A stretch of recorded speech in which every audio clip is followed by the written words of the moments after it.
여러분, 사망률 1위의 해양 사고가 뭔지 아시나요? 충돌, 폭발, 화재. 아닙니다. 바로 작업 중 안전사고입니다. 작업 중 안전사고 한 건당 사망자 0.33명. 혹시 이 숫자가 적다고 생각하셨나요? 사고 당사자들의 얘기를 들어보시면 아마 생각이 달라지실 텐데요. 세 건의 작업 중 안전사고 사례를 통해 예방법을 알아보겠습니다. A호 총톤수 3.37톤의 강화 플라스틱 재질의 연안자망 어업 어선입니다. 낮 12시 A호 선장은 양미리 그물을 투망하기 위해 선원 1명을 싣고 묵호항을 출항합니다. 출발한 지 5분여가 지나자 어군 탐지기에 양미리로 추정되는 어군이 탐지됩니다. 곧바로 투망 지시를 내렸죠. 그리고 뒤를 돌아봤는데 사람은 없고 그물만 나가고 있었어요. 선수에 있나 싶어 내다봤더니 거기도 없고, 순간 야, 이거 사고다. 선박 어디에도 선원은 없었습니다. 혼자서는 선원을 찾을 수 없자 선장은 근처에서 작업하던 선박을 호출해 인명구조를 요청합니다. 그물이랑 같이 바다에 딸려간 게 아닐까 싶어 정신없이 그물을 끌어올렸는데 없더라고요. 혹시 하는 마음에 부표줄을 끌어올렸는데 손목이 부표줄이 감겨있는 상태로 떠올랐어요. 네, 여기까지가 간단한 사고의 개요입니다. 이번 시간에도 전문가와 함께 원인 분석해 보겠습니다. 네, 이런 말씀 드리기가 어렵습니다만 혹시 선원분은? 병원으로 옮겼지만 사망하셨습니다. 네, 정말 어이없고 허탈한 사고가 아닐 수 없는데요. 이번 시간 주제가 작업 중 안전사고인 만큼 안전사고에 대한 정의부터 내려보는 게 어떨까 싶습니다. 안전사고, 우리가 흔히 쓰는 말인데요. 정확히 어떤 사고를 말하나요? 사전을 보면 안전교육의 미비 또는 부주의 따위로 일어나는 사고라고 돼 있는데요. 안전교육이나 안전수칙을 준수하면 방지할 수 있는 사고인 거죠. 이번 사망 사고도 전형적인 안전사고입니다. 네, 그런데 선원분은 어쩌다가 바다에 빠지게 된 거죠? 투망 작업을 신속히 하기 위해서 부표와 닷 사이에 연결된 부표줄 일부를 손목에 감고 닷을 난간 위에 올려놓은 채 대기하다가 갑자기 닷이 바다로 떨어지면서 부표줄에 끌려 추락한 것으로 판단됩니다. 네, 정말 안타깝네요. 결국에는 부주의가 문제였군요. 조업 중에 투망 과정이 가장 위험하다는 걸 알면서도 알아서 조심할 걸로 생각했거든요. 그때 좀 더 주변 상황을 살펴보고 침착하게 했으면 어땠을까. 그랬다면 목숨까지 잃진 않았겠죠. 네, 이번에 보실 사례도 작업 중 안전사고에 관한 것인데요. 사고 개요 먼저 보시겠습니다. B호 총톤수 43톤의 강화 플라스틱 재질의 근해 통발 어업 어선입니다. 아침 7시 조업제에 도착한 B호는 대게를 잡기 위해 통발을 투하합니다. 통발을 전부 투하하고 닻을 투하할 무렵 사람이 빠졌다는 소리가 들렸습니다. 자연 선미적을 보니까 기관장이 허우적거리고 있더라고요. 즉시 구명관을 이용해 갑판으로 끌어올렸지만 의식불명, 결국 사망하고 맙니다.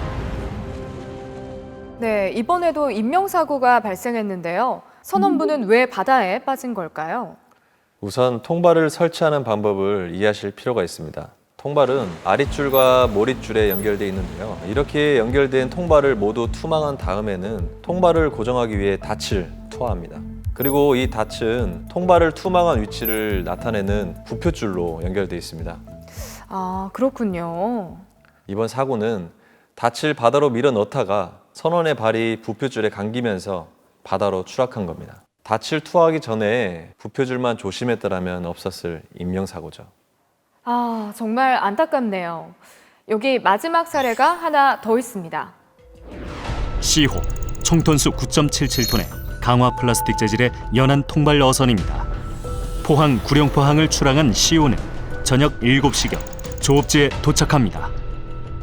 선원들은 양승기를 이용하여 전날 설치해둔 통발을 끌어올립니다. 작업 시작한 지 얼마 안 됐을 때였어요. 양승기에서 끼익 뚜둑 소리가 나더니 갑자기 모리줄이 튕겨나가면서 선원을 탁 쳐버리더라고요. 커다란 힘으로 튕겨나온 모릿줄에 가격을 당한 선원은 몸이 반쯤 난간에 걸쳐진 상태로 발견됐지만 사망하고 말았습니다. 바다에 빠지지도 않았는데 사망이라뇨? 모릿줄이 워낙 세게 가격을 한 바람에 장파열로 돌아가셨습니다. 아, 그런데 이번에도 그 돌아가신 분의 부주의일까요? 이번 사고는 모릿줄이 양승기에서 이탈하면서 선원의 신체를 가격해 발생한 사고인데요. 양승기의 관리 소홀과 작업자의 부적절한 위치 선정이 사고의 근본 원인입니다. 아유, 그럼 돌아가신 분이 너무 억울하시잖아요. 그렇습니다. 사고 원인을 좀 더 정확히 이해하기 위해선 양승기 구조를 좀 들여다볼 필요가 있는데요. 이 그림 이제 익숙하시죠? 이게 통발이고 이게 모릿줄입니다. 이 모릿줄을 감아 올리는 기계가 양승기입니다. 양승기에는 V자형 드럼 모양의 홈이 있는데요. 이 V자형 홈의 마찰력으로 모릿줄을 끌어올립니다. 그런데 이 기기를 오래 사용하면 홈 안쪽이 마모되면서 마찰력이 떨어지고 그로 인해 모릿줄이 홈에서 이탈하는 경우가 발생합니다. 사고 선박의 경우 아마 꽤 오래전부터 마모가 상당히 진행된 걸로 보입니다. 그렇다면 점검만 제대로 했어도 사망사고는 없었겠네요. 그 부분이 아쉽고 안타깝습니다.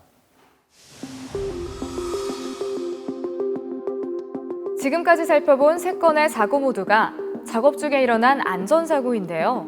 이러한 사고를 방지하기 위해서는 어떻게 해야 할까요? 사례에서 보셨던 것처럼 투망 작업 중에는 그물이나 부표줄, 모릿줄에 발이 감겨 바다로 추락할 수 있습니다. 또 많은 선원들이 습관적으로 닻을 현측 난간에 올려놓은 상태에서 대기하고 있다가 선박의 요동으로 난간에 올려놓은 닻이 바다로 떨어지면서 부표줄에 발이 감겨 추락할 수 있습니다.